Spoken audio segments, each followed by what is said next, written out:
And Judiciary and Oversight Committees, and a Democrat from Maryland. Good to see you today. Thank you for being on the program. Thank you for having me, Harris. You had a couple of people in your political party who said no to this. Colin Peterson, Democrat out of Minnesota, known for being, more moderate, and Jeff Van Drew from my home state, Democrat of New Jersey. Do you think that's going to spread as you go forward?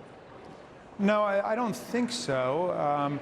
But, we were not whipping this vote in any way. There was no party discipline imposed. I'm sorry that there weren't at least a handful of Republicans who were willing to vote for what the GOP's basically been asking for, which is open hearings. And that's what this is. It's for open hearings and for the availability of the public to participate in this process. And I was happy also that the independent in the House, Justin Amash, voted with the Democrats. So it was bipartisan or multi-partisan in that sense. Congressman Raskin, I want to make sure I understand it right. I've got the key provisions in the resolution and kind of the rules. And since that's one of the committees you sit on, maybe you can educate us all on this. It looks like there will be almost like a permission that has to be asked by Republicans of Democrats as they subpoena and want to call witnesses. Is that understanding correct? And if so, is that fair? The subpoena rules are exactly the rules that took place when President Clinton was impeached by the House of Representatives when the Republicans were in control of the majority, and exactly as they were when President Nixon would have been considered for impeachment then. Essentially, the majority rules in the context of the committee. The minority gets the right to ask for the subpoenas. And in the event that the majority says no, then it goes to a vote. But understand that everything that's taken place up to now has been scrupulously bipartisan. All of the closed-door depositions that have been taking place have given 50% of the staff questioning time to the Republicans, 50% to the Democrats.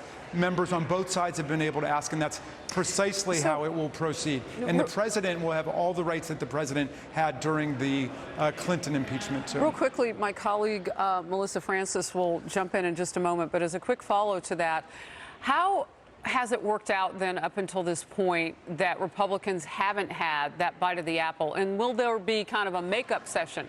Can they go back and talk with some of the witnesses that you've spoken with as a political party behind closed doors, and only 7 Republicans could be there for hearings and depositions and transcripts? Can they get another bite at the apple with some of those people in a public fashion? I'm so glad you're raising that, because you expressed what has been a deliberate misperception created. There have been no witnesses questioned by Democrats who were not also questioned by Republicans. Right, Republicans there were 7 of them and 45 total that could do one or the other, but they didn't have the right to see all of the transcripts and the depositions. This resolution, which we voted on today, this resolution that we voted on today authorizes the release of all of the depositions by the committee after they, withhold classified material. Obviously, the trouble that the president has gotten himself into deals with national security. So there are a lot of national security matters that involve classified information. But other than that, the depositions are going to be released, and both sides and the whole public are going to get the chance to see them. That's why I don't understand why the Republicans aren't supporting this resolution, because it gives them precisely what they've been asking for, which is public hearings and the opportunity to see all the depositions. Congressman Raskin, this is Melissa Francis. If I could ask you quickly, while you're going down this road, are you getting ready to vote on some of the other people's business? The USMCA, for example, is so important to our economy, and there is so much other work.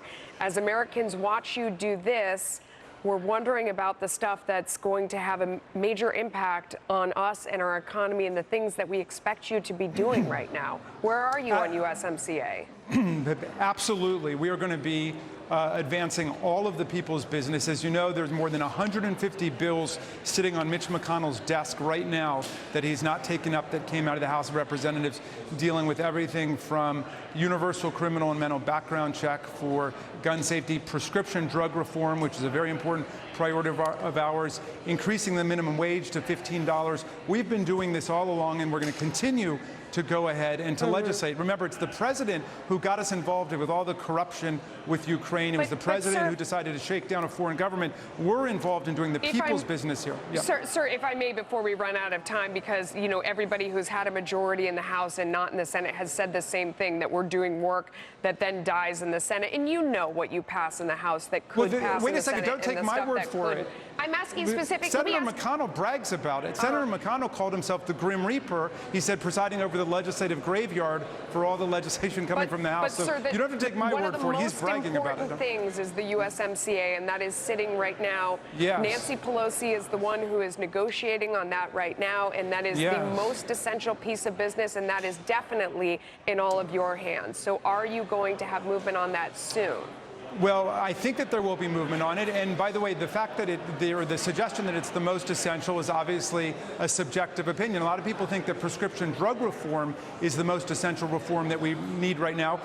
In the majority in the House, we want to give the government the power to negotiate with Big Pharma for lower prescription drug prices for millions of Americans who are being bankrupted by the fact that they can't afford their prescription drugs. It's a very dangerous situation, but we're moving forward on that. We're moving forward on gun safety. We're moving forward on the minimum wage. We're moving forward on environmental protection, and we would love it if we had cooperation